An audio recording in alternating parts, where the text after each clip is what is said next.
Salut à tous, on se retrouve aujourd'hui pour parler du Paris Saint-Germain ce jeudi 30 novembre et on commence en revenant tout d'abord sur le match de Ligue des Champions avant-hier contre l'équipe de Newcastle. Et avec 7 points pris en 5 rencontres de Ligue des Champions, le Paris Saint-Germain présente son pire total à ce stade depuis 2004-2005. Pour vous dire en gros que ce début de saison est pas bon, hein. Ça fait plus de quasiment 20 ans les gars que le PSG avait pas pris si peu de points dans une campagne de Ligue des Champions au bout de 5 matchs. Après c'est vrai que là c'est un groupe compliqué, mais on peut voir voilà, quand c'est un groupe compliqué, le PSG galère, la preuve avec cette saison pour l'instant très délicate. Et pour revenir les gars sur le match contre Newcastle, vraiment moi ça me travaille encore quand même ces statistiques de fou, 72% de possession de balle, 760 passes quand même pour le PSG, donc 92% de précision, donc les passes ont été réussies, tout ça, 31 tirs, 7 tirs cadrés, 10 tirs contrés, 8 grosses occasions ratées, ça c'est pas bon, 8 grosses occasions ratées, et 20 tirs dans la surface adverse. Et on peut voir si on fait l'autre sens, on regarde à Newcastle, regardez, c'est seulement 287 passes, c'est une grosse occasion ratée pour eux, alors que le PSG c'est 8. Et quand on sait que le PSG concède le match nul, pour moi ça passe pas. Le XG a plus de 4,47. C'est pour ça tout simplement quel manque de réalisme flagrant devant le but. Il va falloir se remobiliser et vite. C'est vrai qu'il y a des matchs où des fois tout tourne, comme par exemple le match contre Monaco où là vraiment il y a eu pas mal de buts, mais vraiment ce but montre vraiment qu'il manque pour moi vraiment un numéro 9. C'est vrai qu'il y a, vous allez me dire, il y a Kolo Muani, il y a Gonzalo Ramos, mais un gars qui met les actions au fond parce que pour l'instant les deux là que j'étais juste avant les gars c'est trop médiocre. Et lui aussi, lui il est pas numéro 9 mais il est rentré en cours de jeu et c'est vrai qu'il a été beaucoup critiqué là depuis le match contre Newcastle. Donc ici on est d'accord d'après médias parisiens pour dire que l'entrée de Barcola était intéressante parce qu'il a quand même il a quand même amené de l'animation bien sûr devant. Le problème c'est la finition. Donc il a réussi à provoquer et créer des occasions, mais malheureusement il a pêché à la finition et c'est surtout pour ça qu'il est pointé du doigt. Donc il doit jouer plus en championnat pour prendre confiance, c'est vrai. C'est vrai qu'après déjà il joue peu, tu le fais rentrer en match de Ligue des Champions, donc c'est pour ça qu'il a été pointé du doigt. Après par exemple, le PSG aurait gagné le match à 3-0, il aurait loupé autant d'occasions. Personne ne l'aurait critiqué, il aurait fait un bon match, tout ça.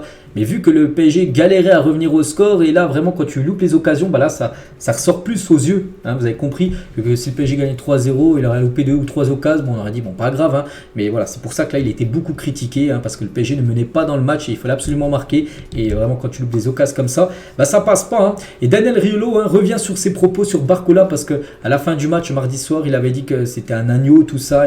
C'était un genre de Youth League, pas Ligue des Champions. Il a dit je n'accepte pas l'excuse de l'âge, il est gentil. Donc son entourage n'accepte pas les critiques à partir du moment où tu où tu rentres dans le club, tu acceptes tout ce qui va avec. C'est vrai qu'on ne parle pas d'âge maintenant avec le football, parce qu'on sait qu'il y a des joueurs maintenant de 15-16 ans qui jouent à déjà des grandes compétitions.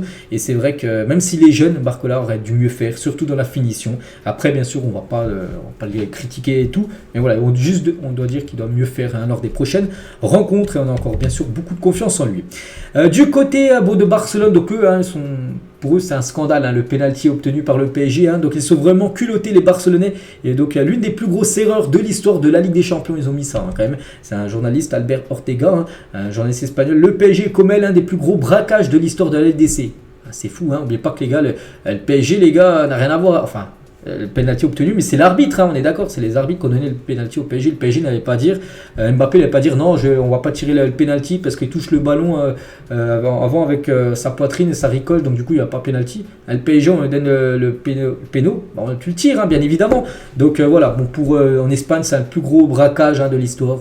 Si on revient aussi quelques années en avant, la remontada, ça a été un sacré braquage et je pense bien pire que ce qui s'est passé bien sûr lors du match avant-hier. Et c'est vrai que les presses en Angleterre et en Espagne sont pas tendres avec Paris, alors que Paris, les gars, on a bénéficié juste du penalty. C'est plutôt les arbitres qui ont fait n'importe quoi. Tant mieux pour le PSG. Donc Daily Star volé par la France en titre. The Sun, qui est un journal également anglais. La fin de match a été la plus écœurante possible, ou même Daily Mirror. Newcastle volé par une action polémique et tardive dans la blague parisienne. Et en Espagne, il y a AS. Donc le VAR vole à la rescousse du PSG. Et El Larguero, qui est un autre journal espagnol. Les rois mages sont arrivés en avance à Paris. Les rois mages, en gros, le Père Noël, est arrivé à Paris pour donner ce cadeau, ce penalty. Et Riolo, les gars, qui tacle la presse espagnole, qui se scandalise du pénalty accordé au PSG. Donc il a dit que les autres pays viennent nous casser les bonbons et donner des leçons quand on sait le nombre de pénaux que le Real a récupéré dans les matchs de Ligue des Champions ou le Barça les années précédentes. Mais taisez-vous, le PSG c'est l'équipe qui s'est fait le plus fourrer en Ligue des Champions, en gros qui s'est fait douiller, on peut dire, sur des rencontres. Ça c'est vrai qu'il y en a beaucoup.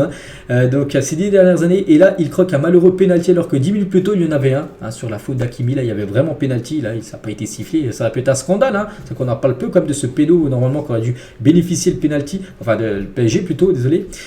Aucun n'y était pas là, sur le péno là, de Livramento avec sa main. Donc on est honnête, on le dit, mais le PSG l'équipe, comme j'ai dit, qui s'est fait le plus enfiler sur les 10 dernières années en Ligue des Champions. Alors ça va 2 secondes, voilà ce qu'il dit Riolo. Je suis totalement d'accord moi avec les propos du commentateur de RMC.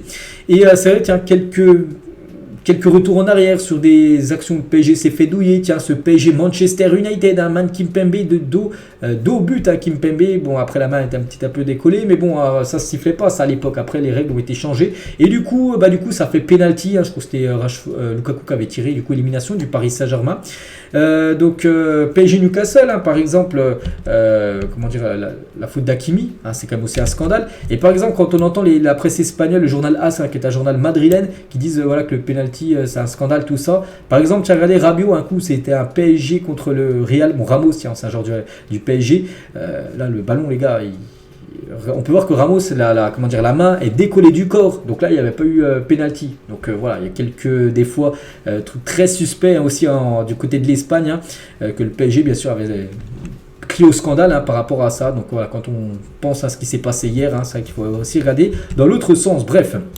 Et aussi, bien sûr, par rapport à ça, sur la faute qui avait totalement faute là, de Gordon sur Achraf Hakimi. Là, c'est peut-être pour ça qu'il a compensé tout simplement l'arbitre et qu'il a sifflé le penalty en fin de rencontre. Bref, voilà ce qu'il y avait à dire voilà, sur ce match qui a beaucoup fait parler. Il fait encore beaucoup parler actuellement sur les réseaux sociaux. On continue, donc êtes-vous confiant pour une qualif du PSG en 8e? Donc moi, bien sûr, oui. Surtout que le PSG a son destin entre les mains. Et le PSG est une équipe qui peut battre n'importe quelle équipe. Et pour moi, surtout Dortmund, qui est à la portée du PSG. Dortmund déjà qualifié. Bon, ils ne vont pas jouer, qui sont déjà qualifiés, jouer pour du beurre, tout ça, parce qu'ils visent la première place et ils savent que si Paris gagne à Dortmund, ils sont plus premiers, ils finiront deuxième. Mais bon, voilà, pour moi, je suis confiant. Après, voilà, on sait que c'est à Dortmund, on sait que le PSG a du mal à l'extérieur. Mais voilà, le PSG devra faire le match qu'il faut tout simplement. Donc le match est prévu, c'est le 13, donc ça sera mercredi dans 2 semaines. Bien sûr, on fera le débrief ce moment-là, du jeudi. Et déjà qualifié, donc Dortmund ne compte pas laisser le PSG s'imposer facilement. Donc le directeur sportif du BVB l'a dit, nous allons jouer à notre meilleur niveau contre le PSG parce que nous voulons être premiers du groupe. Nous avons besoin d'un point de plus. Et c'est une question de prestige. Il s'agit de faire plaisir à nos fans à la maison. Je peux donc vous promettre que nous donnerons le meilleur de nous-mêmes contre le PSG. Donc voilà, pour valider la première place, mais aussi le PSG veut cette première place, c'est déjà la qualif, c'est le plus important, et après la première place. Donc voilà, un nul suffit pour Dortmund pour finir premier. Donc pour le PSG, il faut gagner. Voilà, il faut gagner parce que un nul pour le Paris Saint-Germain. Et dans l'autre match, par exemple, il y a un vainqueur entre Newcastle et l'AC Milan. Donc le PSG serait 3e. Donc voilà, il n'y a pas le choix, les gars. C'est seulement la victoire qui comptera pour cette rencontre. Et un petit coup d'œil, tiens, sur tous les autres poules. Parce que c'est que le groupe F, c'est un groupe serré. Mais il y a des autres poules, des autres groupes où c'est aussi ultra serré, bien sûr, avec cette saison de Ligue des Champions. Et par exemple, il y a le PSG qui... On prend en compte que le PSG finit à la 2e position. Regardez par exemple des équipes en tête. Par exemple, déjà ce serait bien que le PSG finisse, soit qualifié. Mais par exemple 2e, tu peux taper un Bayern, tu peux taper un Arsenal qui est sûr de terminer premier. Tu peux taper un Real Madrid qui est sûr de finir premier. Tu peux taper un Manchester City qui est sûr de finir premier. En plus, tu reçois au parc et tu te déplaces dans ce stade-là à l'extérieur pour le match retour. Donc c'est pour ça. C'est pour ça que c'est très important de gagner, surtout de finir en tête. Comme ça, tu affronteras un deuxième. Tu peux affronter pour l'instant un Copenhague, bon ça peut bouger. Un PSV, tu peux affronter un Naples, un Porto ou un Leipzig. Je préfère affronter ces équipes-là que les équipes que j'ai citées juste avant. Donc voilà pour l'instant les 12 équipes. Il y a encore 4 places à prendre. On espère que le PSG sera parmi, bien sûr, ces clubs déjà qualifiés.